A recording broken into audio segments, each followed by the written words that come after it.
We recently worked with some consumer focus groups, and one of the key takeouts for us was how customers still don't trust dealers. So it made me think about the customer's buying process, and something I've talked a little bit about before.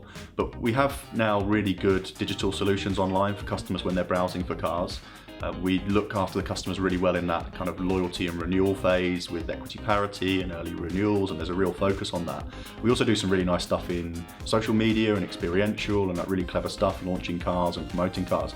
But the area of buying the car, which every customer has to do through a dealer, is still the same as it was 15 years ago. It's still the same process. It's still the let me introduce you to my sales manager, second-facing type process. Really is out of date for the way customers are used to buying things. And this is a real challenge. It's a really interesting area for us.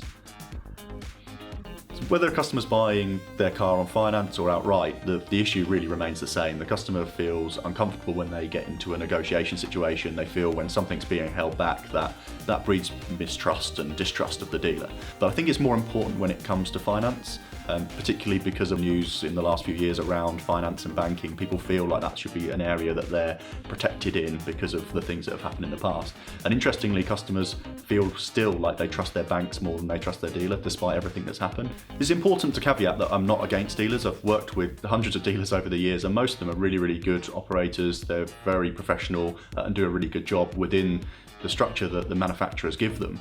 But actually, as manufacturers and finance companies, are we giving the dealers the right framework to be able to sell cars in the way that customers want to buy cars, in a way where they know the price is fixed, they want to be able to compare the cars in their own time, in their own way, they want to drive them and research them, and then buy the car from the place that's going to give them the best service and the best package, not on who they can negotiate the best price from or who will give them a cheaper finance deal.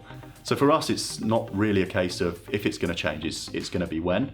And is it going to be a challenger brand that's going to come into the market, someone like Tesla, really increasing their market share through a different way of retailing, or one of the established manufacturers going to kind of take this issue and say, we're going to do something different, we're going to sell cars to customers in a way that they want to buy them. When that change happens, how ready are you to react?